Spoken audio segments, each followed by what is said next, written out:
Allahumma salli wa sallim ala sayyidina Muhammadin wa ala ali sayyidina Muhammad. Allahumma salli wa sallim wa barik alaihi.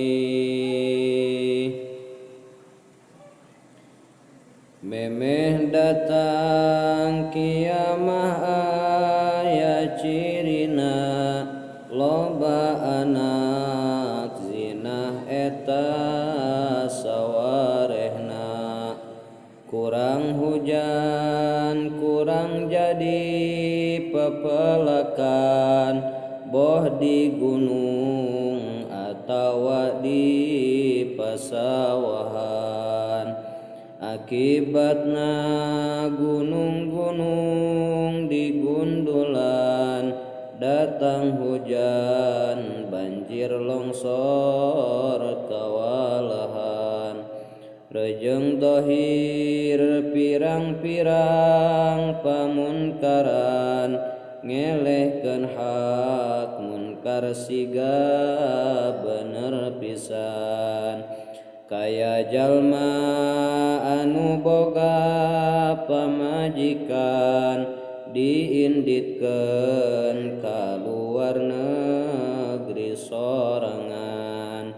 Sina usaha ngala duit jutaan, siga awewe nu boga kawajiban. Jeung lalaki geus turut ka pamajikan, eta oge jadi ciri akhir zaman. Nurut dina barang anu diharamkeun, kaluar ti imah salaki ngizinkeun. Hukum dayus dorakana kabagian, di akhirat tanggung jawab berat pisan. Sabab ngantep pindah duit na jutaan, hasil awewe usaha meuli sedan. Sabab ngantep pedah duit na jutaan, hasil awewe usaha meuli sedan. Di akhirat tanggung jawab papaduan, duanana ka neraka babarengan. Lamun dosana teu kungsi ditobatan, buru-buru dulur tobat jejeritan. Lamun ku Allah diterima tobatna, pasti bagya dunya rejeung akhiratna.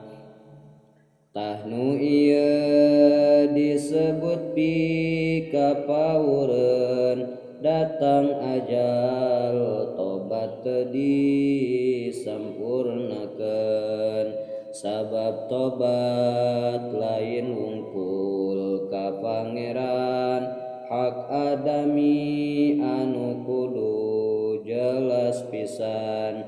Kaya zina jeung dicium ku lalaki, jeung lalaki sejen make ngajak seuri. Ieu kudu bebeja ka salakina, bari ka salaki menta hampurana.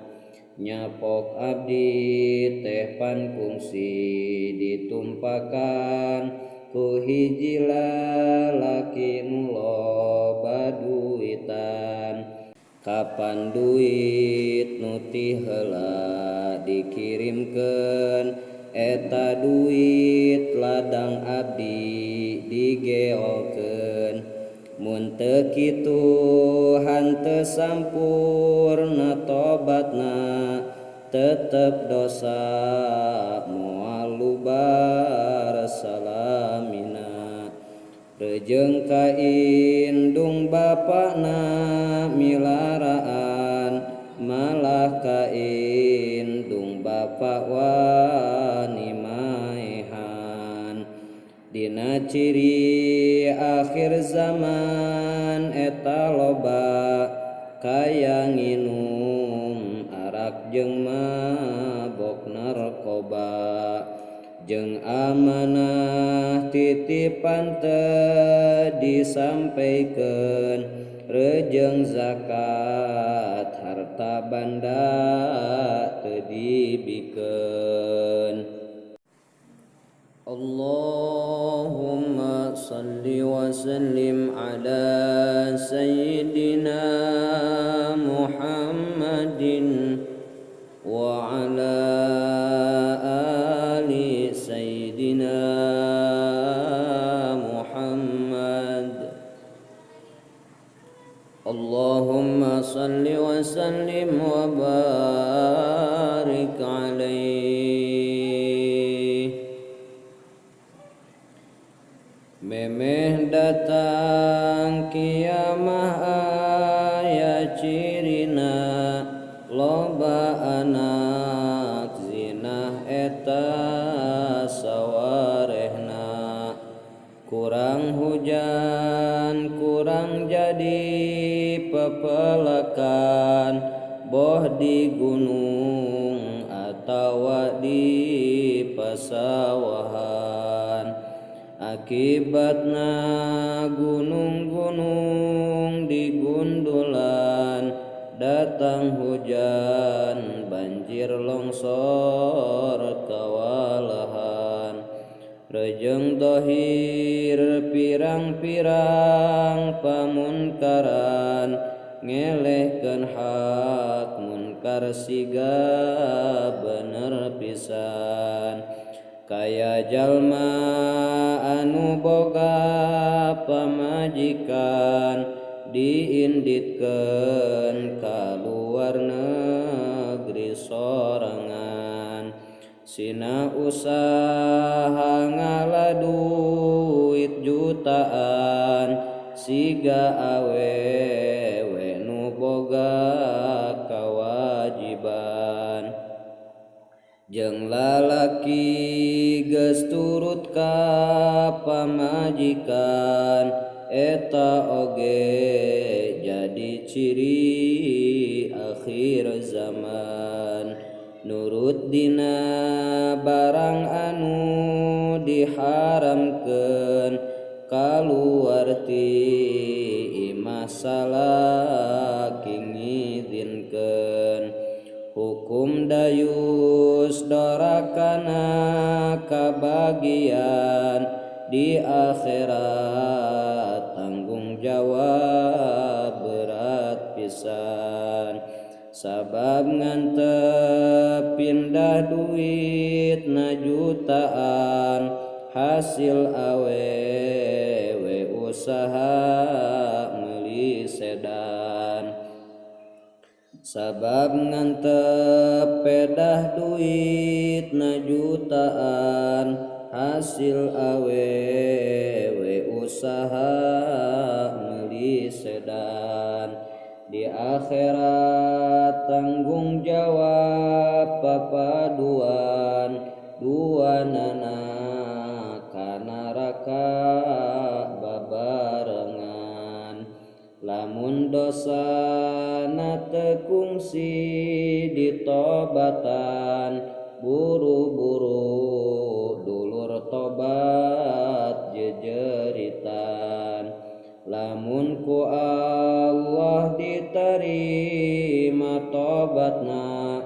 pasti bagya dunya rejeung akhiratna tah nu ieu disebut pikapaureun datang ajal tobat teu disampurnakeun sabab tobat lain wungkul ka Pangeran hak adami anu kudu jelas pisan kaya zina jeung dicium ku lalaki jeung lalaki sejen make ngajak seuri ieu kudu bebeja ka salakina bari ka salaki menta hampurana nyapok abdi teh pan kungsi ditumpakan ku hiji lalaki nu loba duitan kapan duit nu ti heula dikirimkeun eta duit ladang abdi digeolkeun mun teu kitu hanteu sampurna tobatna tetep dosa moal lubar salamina rejeung ka indung bapana milaraan malah ka indung bapa wani maehan dina ciri akhir zaman eta loba kaya nginum arak jeung mabok narkoba jeung amanah titipan teu disampaikeun rejeung zakat harta banda